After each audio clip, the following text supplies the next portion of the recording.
So not only are there different contexts for leftism geographically, but also it differs within a certain region as well. So you'll have all different people, different sorts of people with diverging and contradicting views, all calling themselves leftists. Mm. I think what I could say about leftism uh, as a definition could apply universally, which is towards someone who works toward project of universal emancipation, but more locally, I guess we'll have to speak in historical terms to understand what the scope or spectrum of leftism is like. Yeah, and they'll be, if you're talking about early 20th century, that would be different from post 80s as well. There's a slight gap between those two periods, quite big one, especially in South Korea. I don't know what to make of the left in North Korea. That's I think something of a black box until we start actively engaging and having much more freer exchanges. And then maybe if, I don't know, trade union activism props up in the Kaesong industrial region, maybe we can start talking about leftism. I think that's a really interesting place to start. So rather than talking about historical developments and theoretical understandings and labels of what left is, more in terms of, are there certain principles or things that affect you in your day-to-day life? So avoiding that sort of big leftist umbrella that means different things to different people. I guess more to you personally, how does that manifest in your actual life in terms of your beliefs or your attitudes towards certain things that might differentiate you from other people? I guess historical determinations first. I live in South Korea. I guess leftists here tend to not use the official state names, Republic of Korea or Democratic People's Republic of Korea, as being sort of like critical of the status projects overall. So what do they So use instead? South Korea, North Korea, Okay. simple as that. Um, In So Korean? South Korea was built on the basis of anti-communism. Like that's the foundation of the country. So what it means to be a leftist has to be thought on those grounds. Starting like how the republic was set forward despite the Korean people's aspirations for an independent nation. The U.S. propped up a separate election in the South first, which led to the Republic of Korea being founded. The Civil War, the Korean War after that, this is a very hard to speak of topic, especially in a public setting, but Mhm. I don't think it could be seen as simply a war of aggression by the North. It is, in a certain sense, a civil war of trying to unify the country once again. I wouldn't stop there and say that it's still like that till this day because 70 years has passed, and that's more than enough time for legitimacy of a state to be posed in its own terms. But the National Security Act, that's still active to this day and is precisely the reason why one it should be a bit careful and conscious when speaking about the origins of the Korean War in the first place, was put into place at that period, trying to suppress communist leftist elements, or not even leftist, autonomous, independent elements were just propped up and massacred, disappeared. And this is why there is a gap of a Korean left before the Korean War, and there was a huge gap that only kind of not disappeared. The gap still exists, but the Korean left only reemerged because of that suppression. Historically, yeah, anti-communism is the basis, is the foundation for this country. Yet there has been a strong re-emergence of Marxism, of leftism, intellectuals embedding themselves in mass movements, being critical. At that time, it was a military dictatorship. Even after liberalization, one could still debate how much it was properly liberalized, democratized, etc. Those problems posed by those last movements, which leftists tried to prop up, tried to create, harness, have them be built. I think that's the legacy that I think I can identify directly the tradition I find identify myself in. Although I do read Korean communism and think of those as my seniors as well, because the contradictions of anti-colonialism, that's still it's still something that we on the Korean Peninsula have to deal with. So there's that. On a more independent level, I guess, on a personal level, being a leftist or identifying as a communist would mean that you not fitting in. It's like Pulan and Bulhwa.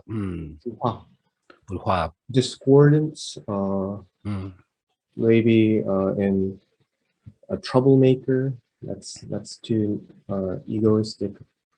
Disagreement, conflict. I guess I don't think all leftists, all people that in one or other ways identify themselves as leftists would put it in these terms, but I think of a communist in Korea as being constantly trying to represent conflicts that they find important. So it could be embedding yourself in the workers' movement and trade unions and working in labor organizations. It could be being a member of a women's organization, protesting for women's rights, especially in terms of anti-sexual violence or reproductive justice, stuff like that.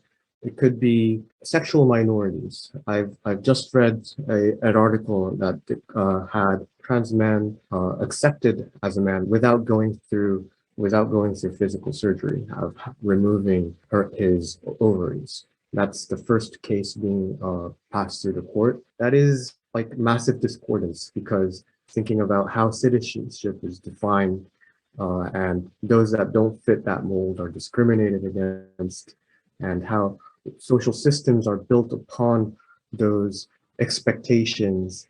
But it's also, I guess, it also involves not just existing as an individual, but acknowledging that project of universal emancipation is a collective effort. So organizing, working towards, working with others, being part of something bigger, aspiring for that. That molds how you approach things, I guess. Being respectful, being respectful of differences, not just trying to ratify them, being condescending, thinking that you know better. Not that, but acknowledging that differences exist and sometimes other people have it harder than you do. How do you accommodate for that? I think this is another ethical stance that derives from trying to build something towards something bigger. And that's what I've been taught through all those drinking sessions with my seniors. You've thrown a lot at me, Bori, and there's a lot I want to get into. I want to get into the opening up in the 1980s of the leftist movements that you mentioned. I want to talk about the morality and the ethics of it all, as well as the movement towards social and ethnic and sexual minorities. But if I could just go back to the first part of what you were talking about, which was that South Korea was founded on the basis of anti-communism. And I want to start here, perhaps. How does patriotism work in this? There's military service that comes into this topic. I guess I wouldn't frame it as a pro or con, being for or against patriotism, or I guess the term used more often is nationalism. Patriotism is too tied in with love for the nation state, with the liberal, the republic, the liberal democratic republic, and it's really thrown at you starting from a very young age in school, and for men in the military, and through all its propaganda. So I think there's a very easy case to make for a lot of people being cynical against that notion of that patriotism, because especially in the military for men, that's the entire justification. That word, patriotism for your family, that you are guarding your family, your country against the northern menace. And that justifies the entire misery that you have to put through during your service years. Yet nationalism is a very contentious topic, especially since a, a large portion of the left identify themselves as nationalists in one sense or another. Personally, I don't pose it in terms of nationalism. I pose it in terms of anti-colonialism or anti-imperialism, resisting against larger systems of dominance. As those systems of dominance, like there are several levels to it, several different opposing, conflicting, competing systems as well, which you can see with the rise of China. These are all, this is a technical term, overdetermined in determining our social systems. It's this solidarity in the negative sense, solidarity that comes from resisting against something of a larger system of dominance that is the basis for being proud of something. So I don't know, maybe this could be an example. I've been cynical about patriotism to my country from a very early age. That's from what I remember. But the first time I got really emotional from listening to sort of an anthem was the International. So that sense of tragicness of all the people that tried to aspire and put up their lives for something better, and a majority of them not ever getting to see that, identifying in that larger tradition of struggle, that's something that I can buy. Not something as something established, but something of resisting together. That's the place I think I can find universality. And that's the place where I can speak of internationalism and start conversing with people in completely different contexts. That common understanding that we have a larger thing that we can struggle against together, that's the basis. How do you get into that? Because you mentioned sort of perhaps having a little bit of cynicism towards the nation, but finding solidarity, finding camaraderie in the International and those more global movements of resistance. In South Korea, my experience, and you've touched on it with the national security law, I've had professors skip over chapters of Marxism in books in graduate school and things like that. They won't even address it or touch upon it. How do you get into it? How do you find it? I know now we have the internet and everything, but how does it develop in South Korea, or how would someone get into it when it has been so oppressed as a belief system or as a thought, as an idea at the very least? I think a very common way of saying it is blaming the fact that you've met bad seniors and university. That's the usual story. You have this sense of justice. You don't know how to direct it. You don't have a systematic understanding of society, what places that you have to start. You don't have a sort of understanding of how social change happens. But you go into university, you meet these people that seem to have a good sense of justice, that seems to place their bodies where it matters, going to protests and actively like risking their necks for something. And then curiosity starts, and you want to know what they see, what is out there. You have your skepticisms, you have your reluctances that's been hammered throughout your lives. I think this is the process or pathway of politicization. Some, in a more cheesy sense, radicalization. But there is this process of going through it. I think that it's not something established, it's something that you go through your entire lives. But there's an initiation process, and usually that starts, at least for me, it should be more diversified. It doesn't have to be just university. It can be other pathways as well. But for a lot of dedicated militants, a lot starts from the student movements, and that starts in university. That's the trajectory of South Korea's social movements, especially its hegemonic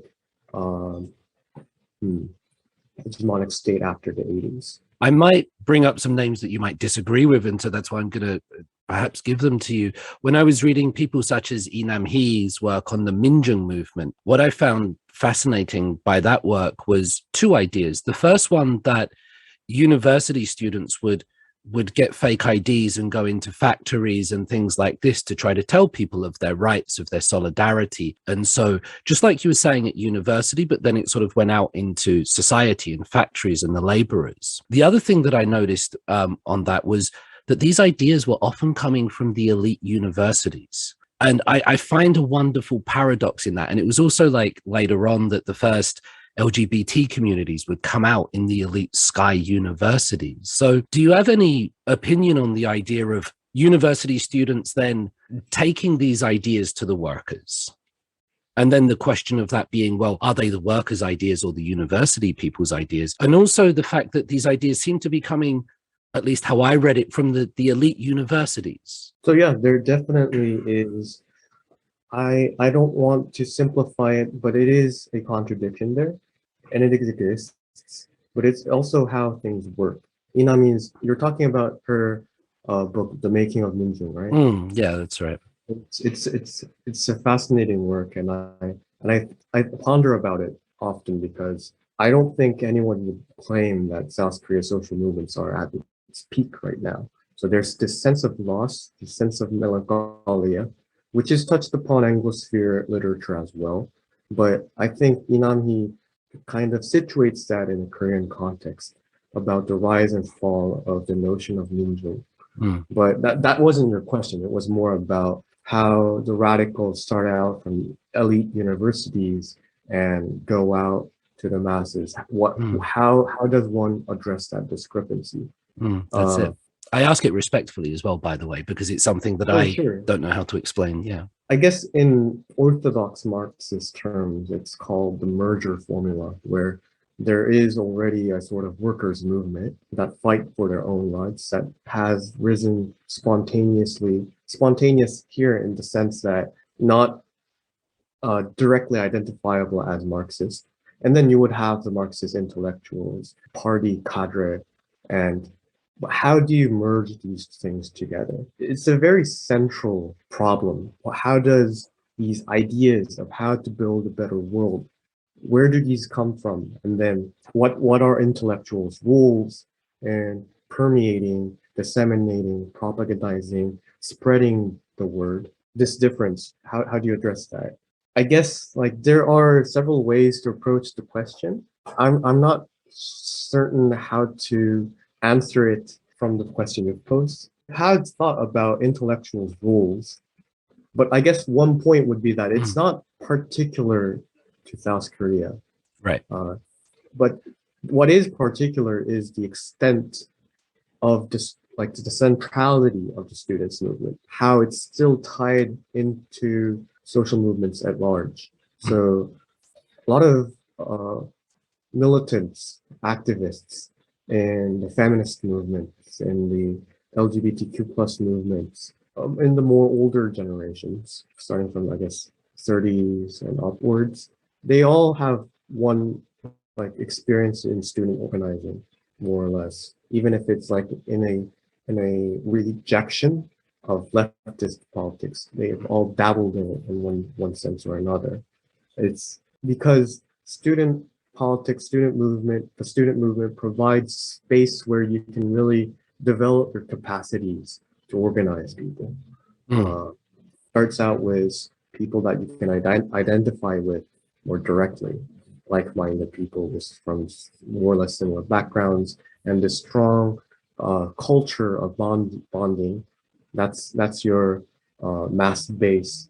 And then when you go out into society, into other social movements, you use that experience and enlarge in it, engage with other forms of the masses as well. You mentioned about the role of seniors at university and also some of their actions going out into society, how militant they might have been. Now, I want to ask you about how physically dangerous it might have been in South Korea during the 70s, during the 80s, because when we talk about elite ideas and things like this, it sounds very safe and theoretical and ivory towers, but I've always tried to come to grips with how violent South Korean society was, you know, in the 1960s and 70s, how dangerous it was. So what's your take on the physical danger that these seniors, these people would have been in that society? Was it that bad? How do you see it? It's something I find incomprehensible in some senses as well. I haven't lived under a military dictatorship. I was born in '95, so safely after formal liberalization. But protests were still quite violent until the 2000s. The Molotov cocktail only disappeared, I think, in 2004 or after. So it's still in quite recent memory. That disappearance and all discussions of non-violent, peaceful protests it has lingered for quite some time. You can trace it back to the height of it in, I think, 1991, the May protests uh, that started with Kyong-dae's death, being hit by the baton of the riot police. There were discussions of peaceful protests back then as well, but I don't think it. I don't know. It's an experience that I haven't personally gone through. I can only refer to it secondhand. Like there is a sort of ethos that comes out from it, I guess. 60s, 70s, we're talking about being under, even the 80s, being under the military dictatorship, where disappearances were the norm. Perhaps with violence more broadly, I'm just going to cut in again. So, and I know this might be a very controversial thing. You might want to pass on the question, but we've spoken about or you've addressed roles and, the morality, the solidarity. How does violence come into this? Because there are different approaches and there's a whole spectrum of what might be perceived as the best way, from non-violence to civil disobedience to engaging in action and such forth. So do you have a take on the necessity, the usefulness, the practicality, how does violence play a role in your understanding of the South Korean leftist movement or what you try to do? As I've mentioned, when protests become really massive, like the candlelight protests that brought down ex-President Park, there were discussions and I think sometimes almost very violent reactions, at least in a discursive level, about the use of violence. So putting stickers on police buses would be deemed as being violent. That was even too much for civil disobedience. I think that's just this very puritanical. I don't agree with that.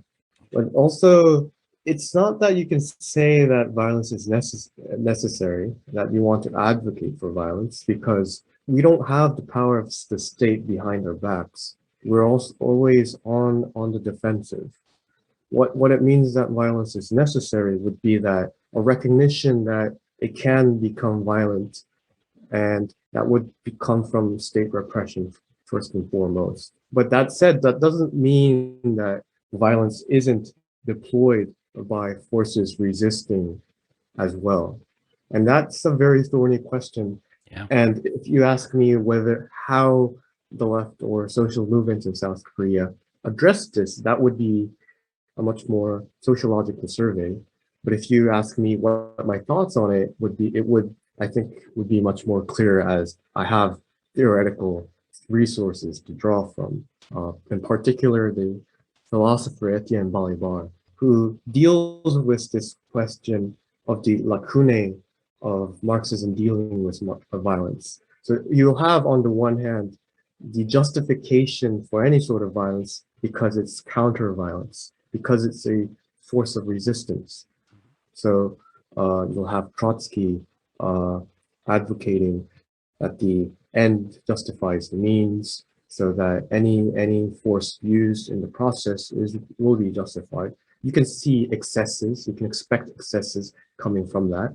And then you'll have the other hand, the puritanical non-violence approach, which I think is just disarming yourself in the face of repression. I don't think that will be politically effective either. So what Balibar proposes is that you can't separate violence and politics. the effects of one always permeates the other. What we have is to tie those things together, always think of them together, and he proposes a politics of anti-violence. So how to create and intervene, create situations, conditions where extreme violence, excesses of violence don't break out. So in certain cases, you'll have to make defensive measures. So if you advocate for nonviolence, say in the context of Myanmar, that's nonsense. The junta is hunting down anyone that doesn't seem to accept their primary role in society. You have people bombing, rioting, assassinating in those contexts. It's a very violent context. But that doesn't mean that every sort of act will be justified. You'll have to assess them on those own terms.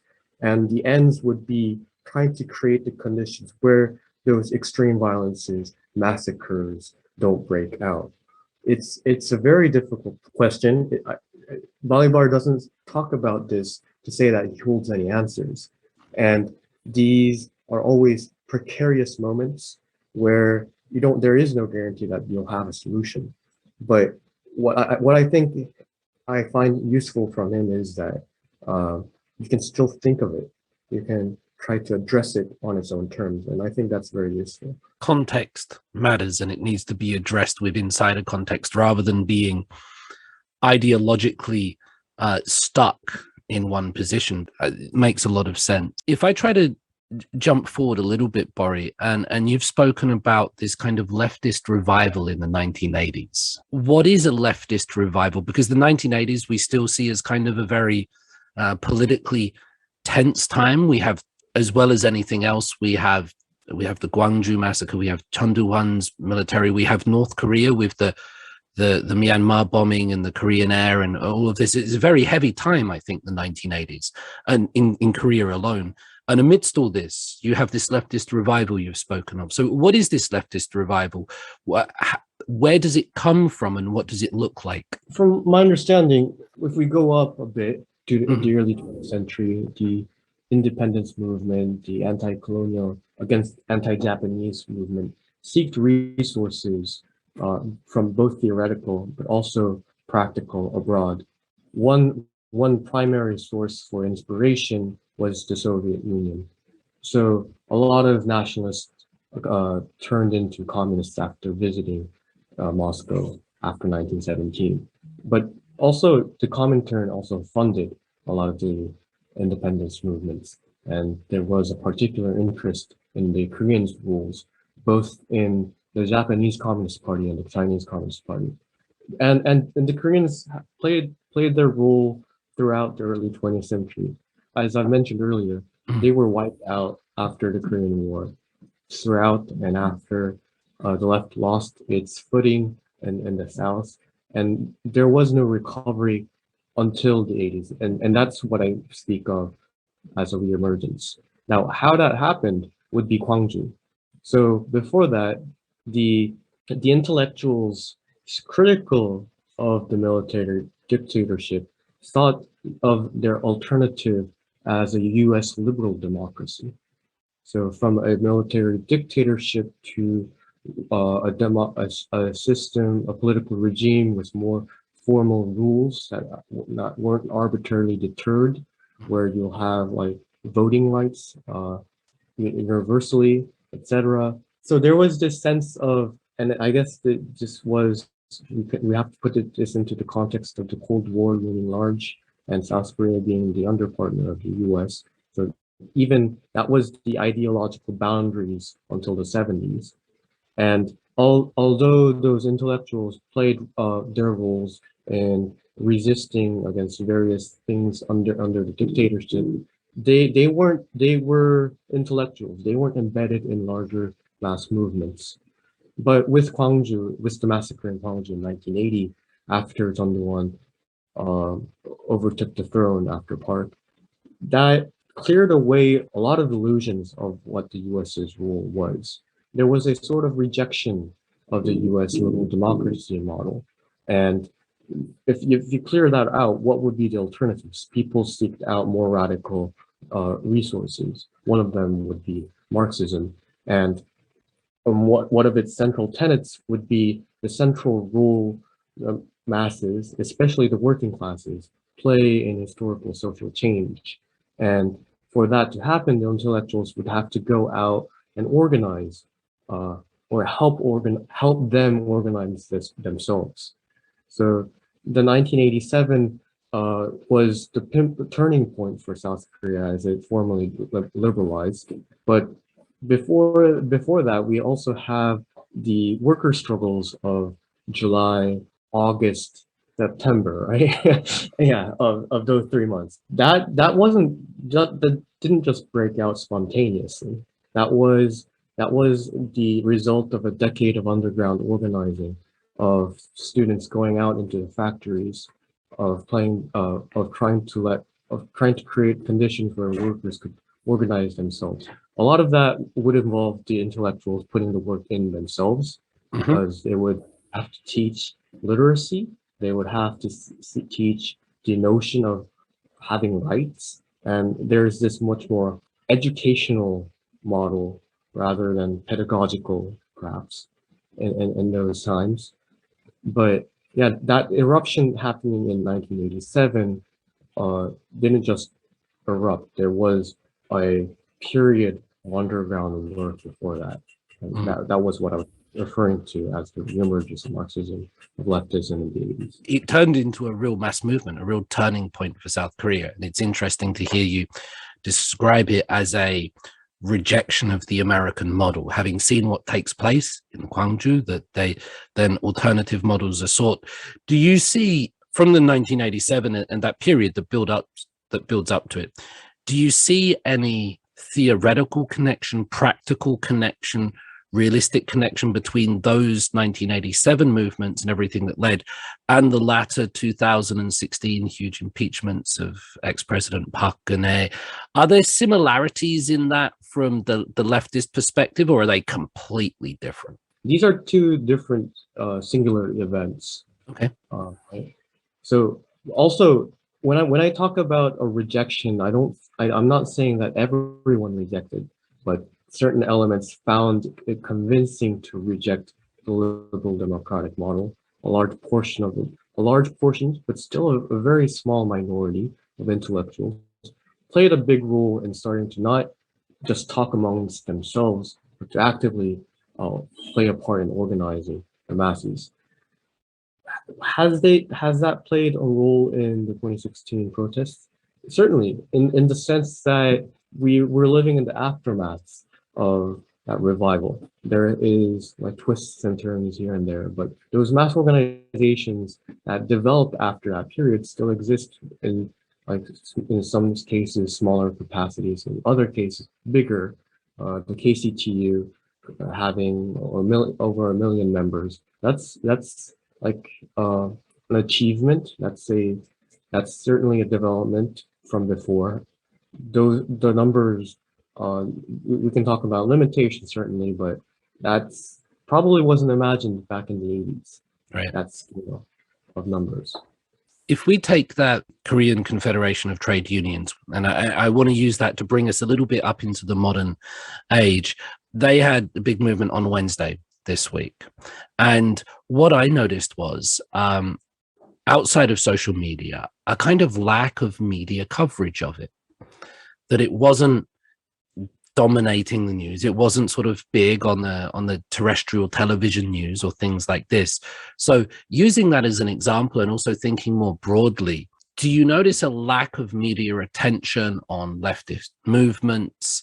Am I looking in the wrong places? I seem to see an absence of this conversation sometimes taking place in Korean society more broadly, in the TV and the print media. Sure. So what the KCTU did on Wednesday is a significant achievement in the sense that the government wasn't allowing any rallies or protests, citing COVID social distancing as a reason. The KCTU got 20,000 people out in the streets of Seoul itself. So that broke out of that restriction, and also adding into the context that the chairperson of the KCTU, Yang Kyeong-soo, is currently locked up because of preparation for this protest that happened on Wednesday in the first place. That said, ignorance of what happened, I usually don't look into mainstream news that often. If I take you up on your word, I would say that it's coming from, I wouldn't really say that they're completely ignoring it, but it's also very inconvenient. If they don't have a frame to spin it in a negative fashion, one method would be just to completely ignore it. We talk about liberalization. That doesn't make South Korea a socialist state where labor rights are acknowledged, are protected, etc. It's still a state of struggle. And traditional terms, we're still under a bourgeois dictatorship. And that makes it terrain for labor struggles very in the defensive. But when Wednesdays would be where they scored a point. I really agree with what you're saying in that it's hard for the media to frame a narrative around it, because it's very easy. This evening, they were already blaming foreigners for Halloween and COVID on the TV news. That was already the frame that's coming out. So it's set, and it's very easy for the media to pick certain groups. It would be hard for them to pick Korean workers as the enemy in Korea on the television. That narrative doesn't quite fit. It presents this dissonance. Now, you sort of suggested this idea of a bourgeois dictatorship.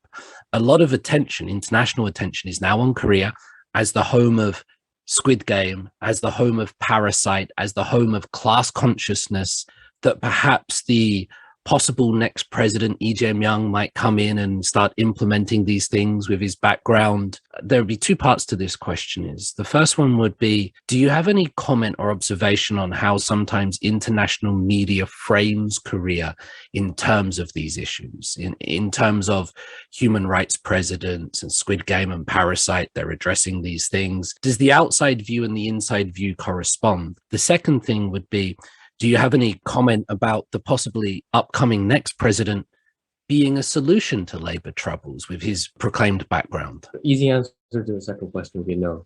Okay. There are no easy questions. Well, president holds a lot of administrative powers, but he's also, there aren't any women candidates, so he is also delimited by the form of the political system that he partakes in. Labor struggles, as long as we're living under capitalism, isn't going to be a problem that's solved under a single presidency. Absolutely. So it's structural rather than him as a person. It's more of a structural issue for you. Yeah, but I'll also say that I don't think any of the candidates that have any interest in trying to actively solve the problem are in positions of potentially winning the presidency in the first place.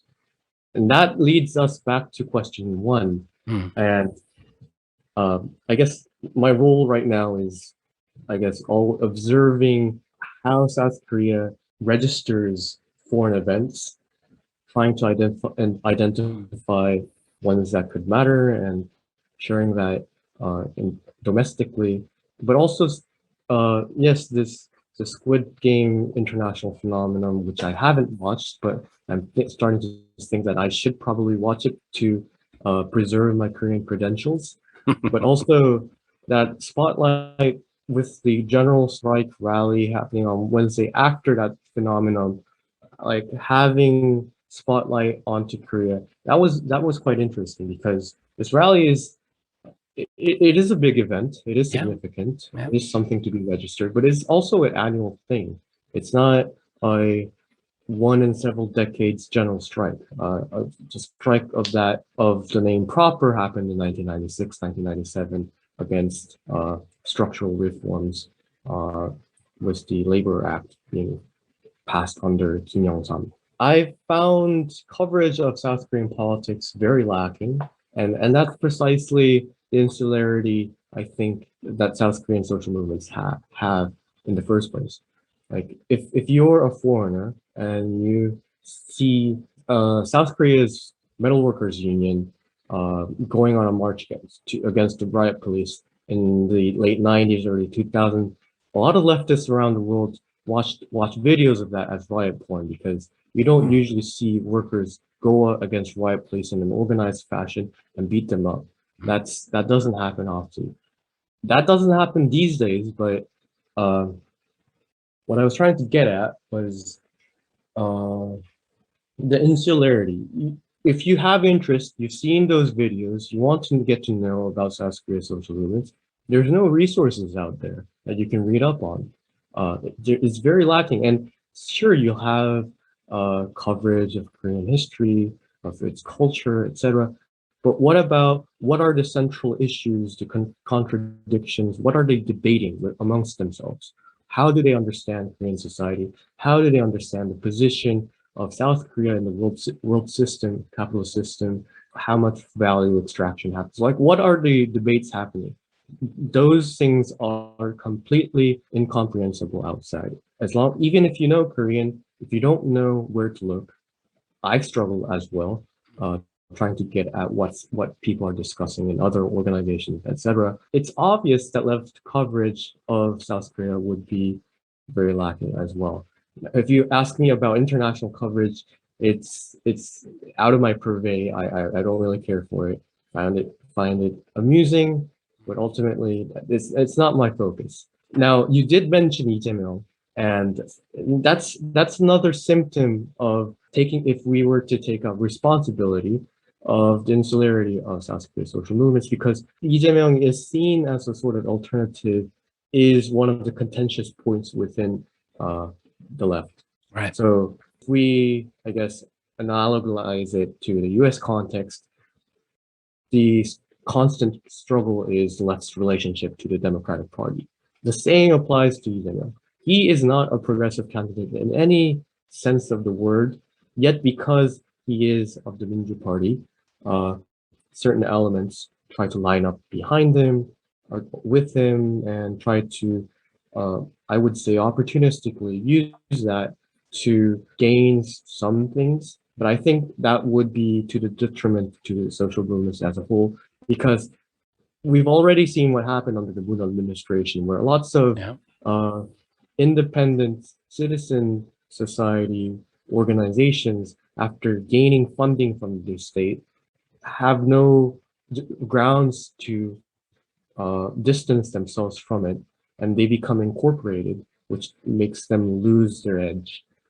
That would be furthered under Lee Jae-myung. So it's sort of an internal contradiction, but it's still there. But also, I guess, if we are talking about left candidates proper, we shouldn't bring in Lee Jae-myung into the conversation. We would have, yes, this is also contentious, but would have Kim Sang-jung in the Justice Party. We would have Kim Jae-on of the Progressive Party, and then we would have the current efforts in the KCTU itself in trying to provide a platform for progressive candidates to unify. It's ongoing. It's a very interesting effort trying to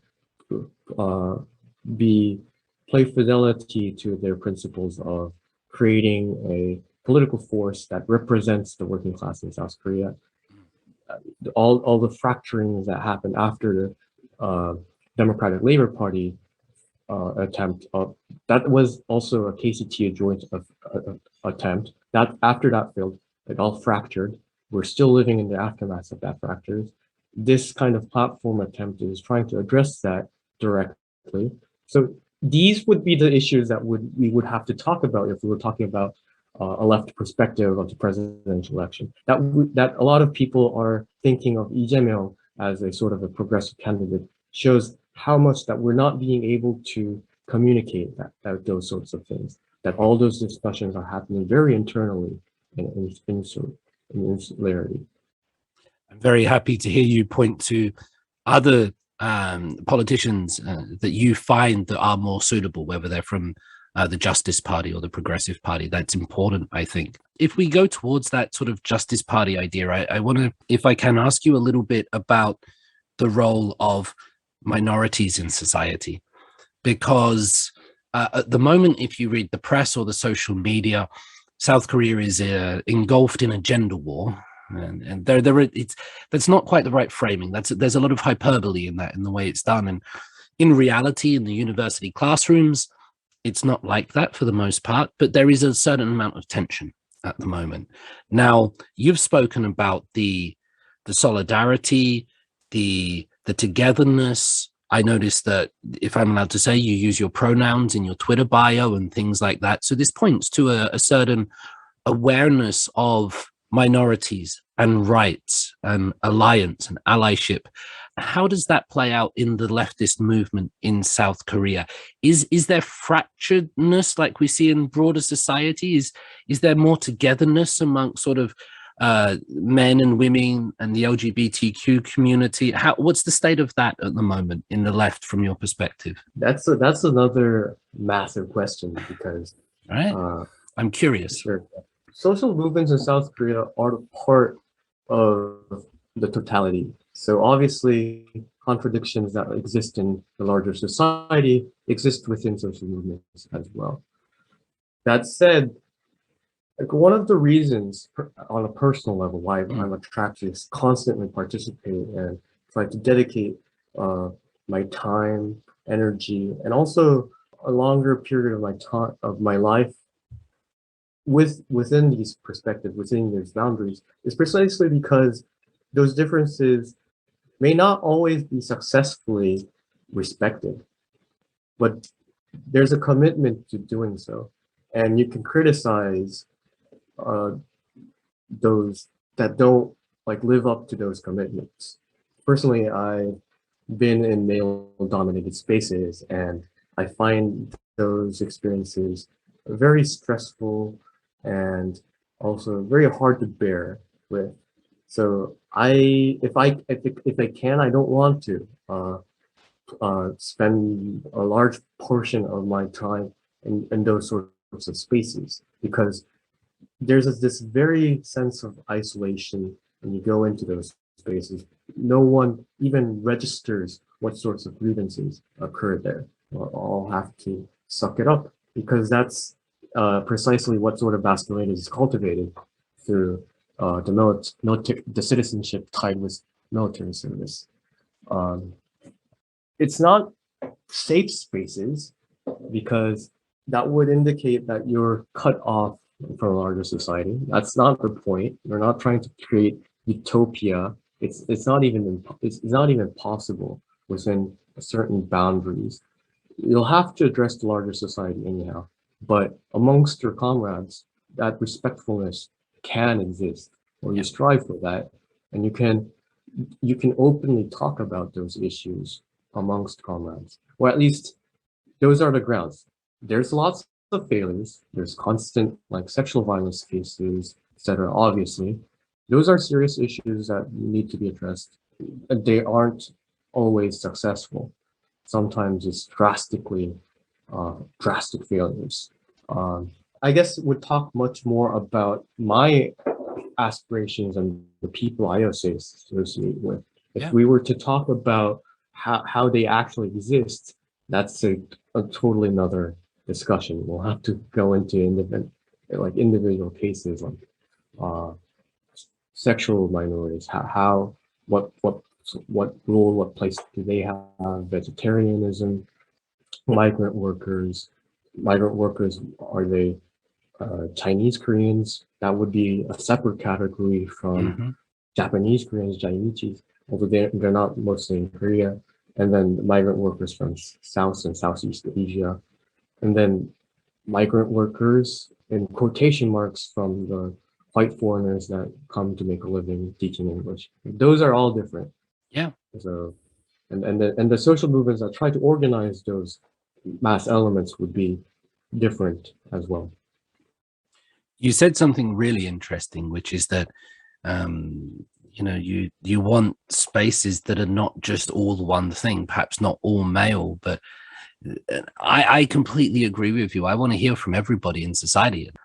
Worth listening to as many people as possible, because it just expands your vision. I want to finish on the idea of internationalism, but before I do that, one final topic before we get there, which would be North Korea.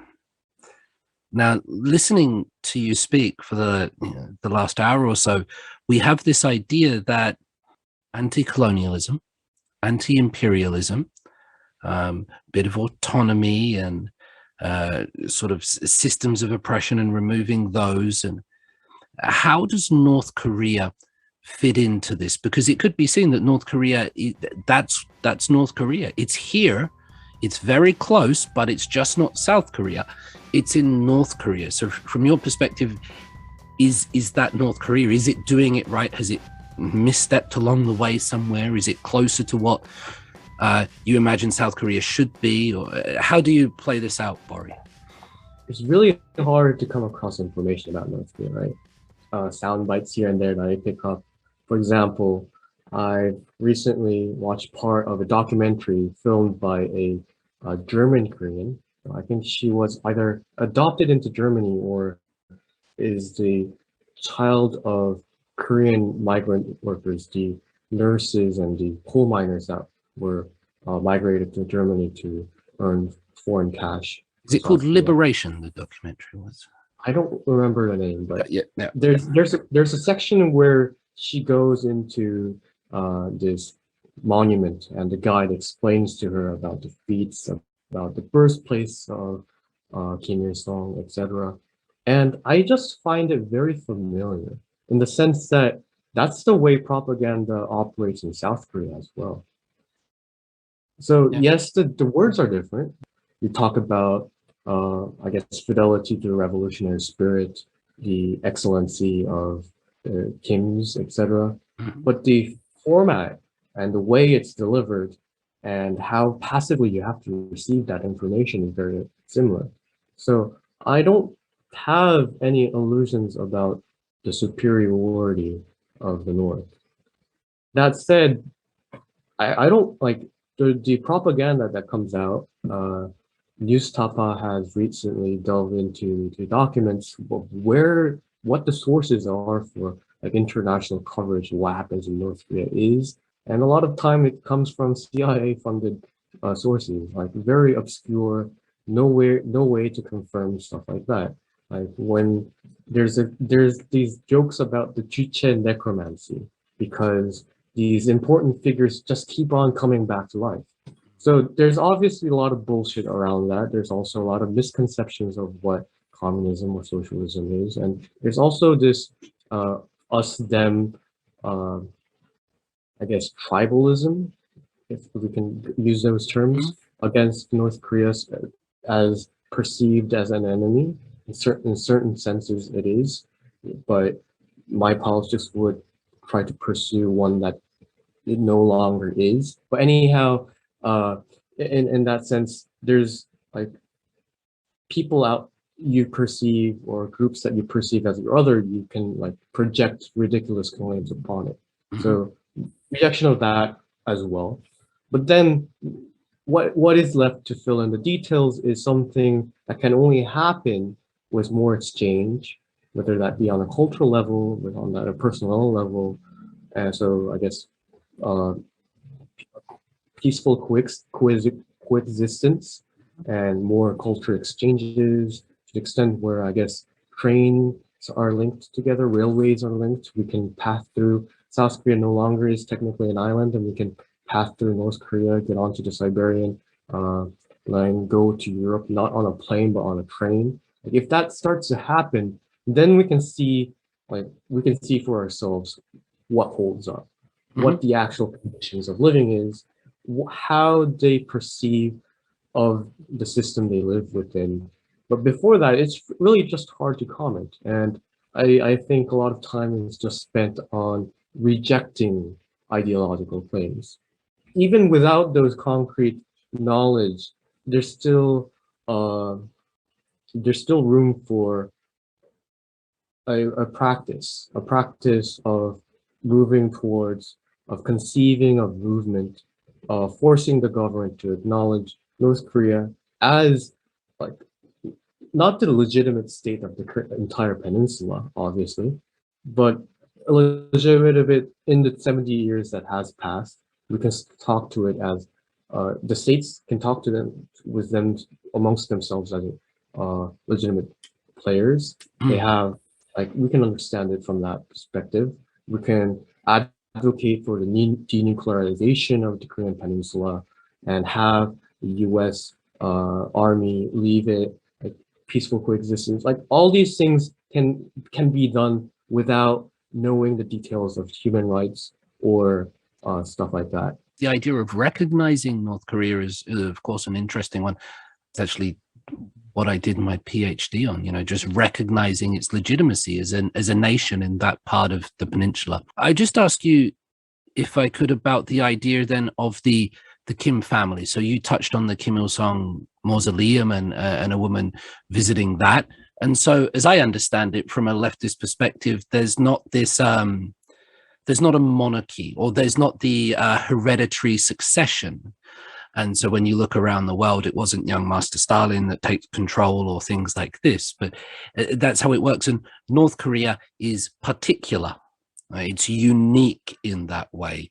So for you, is that something that's, it's very similar to a chaebol or a traditional Korean approach though, isn't it? So for you, is that something understandable from a Korean perspective, or do you think it should adopt that more international movement of what leftists do by having, I don't know, a bureau, a committee, and succession is done that way?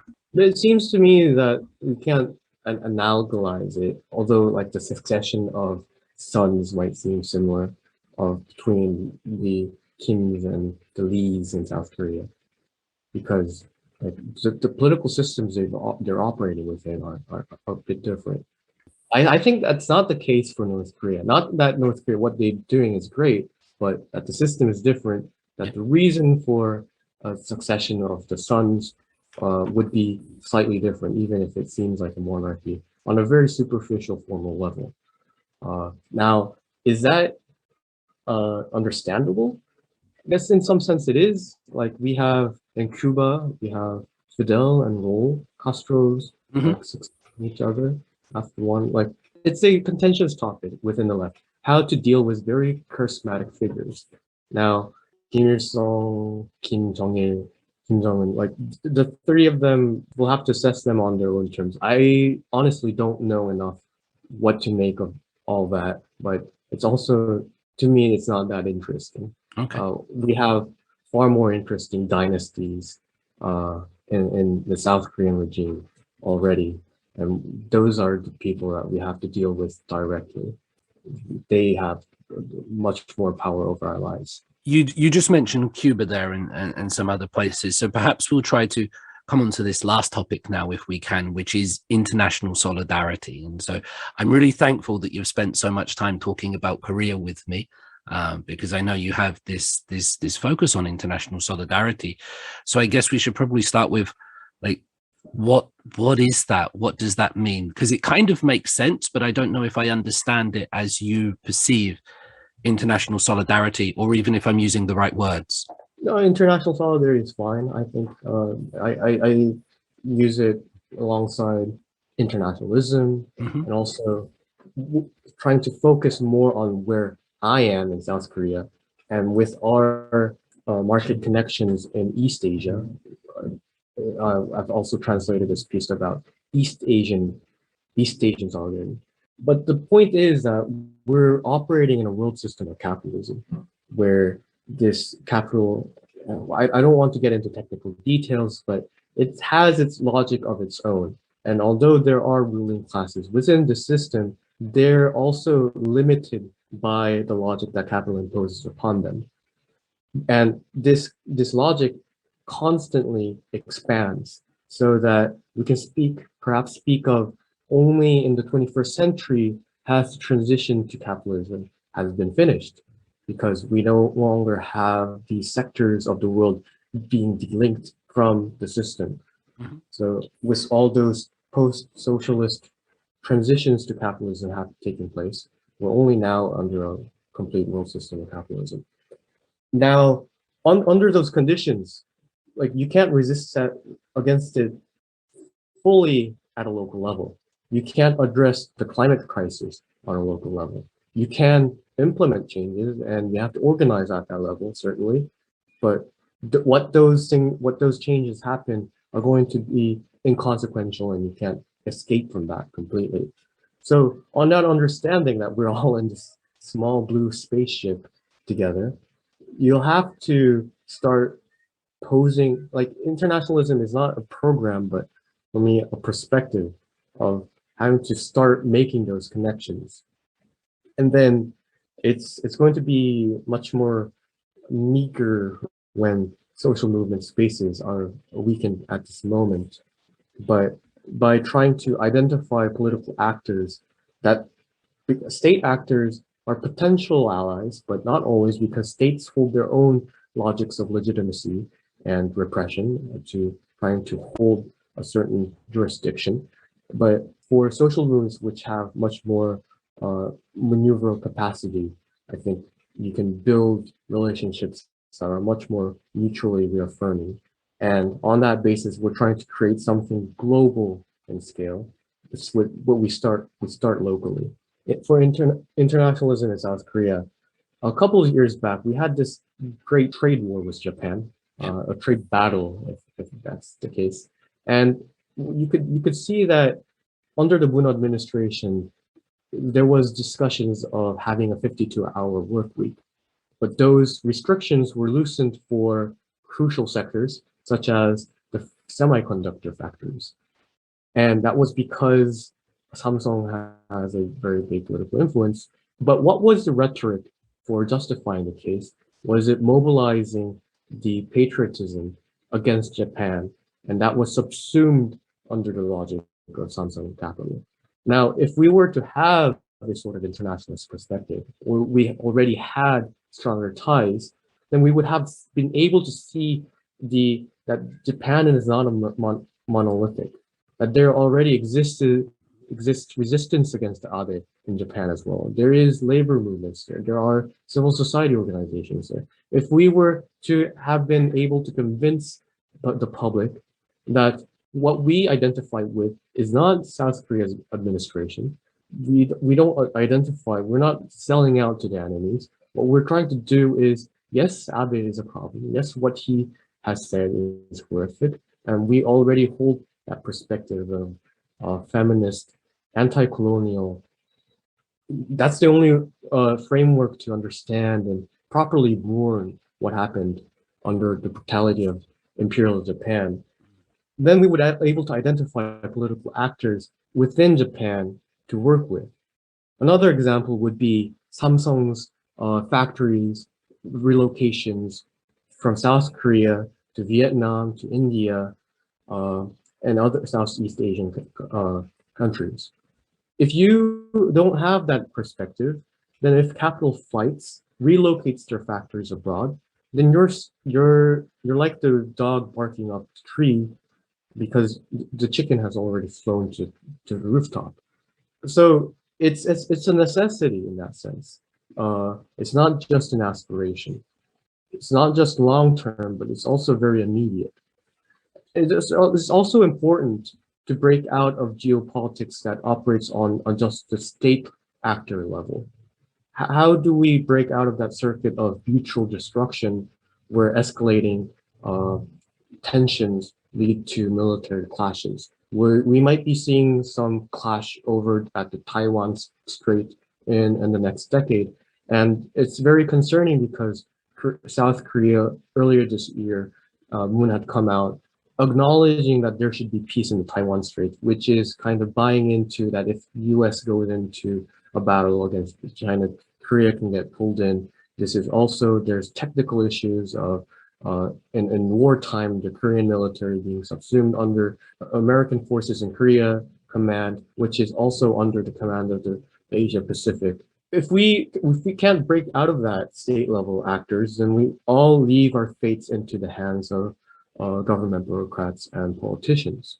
But if we are able to stop this fervor for war, which usually patriotism gets the better hand of, and be able to recognize that this isn't going to be for the best of any of us, then we'll be able to reach out to, I don't know, it's a really tough spot regards to China and the anti-Chinese sentiment here in South Korea. But if we were able to break out of that shell and reach out to the Chinese masses that were organized in a semi-autonomous fashion, that we're also against war, then perhaps we could stop that clash from happening in the first place. So we would be able to add different stratas to the logic of geopolitics as well. So internationalism is not a sort of utopian ideal that we strive for. It's a very practical necessity to be able to stop the worst from happening. It's the very basis from where we can draw our politics, and that's why it's not a program directly, although one can perhaps create one during the process, but it's a ethics or a perspective.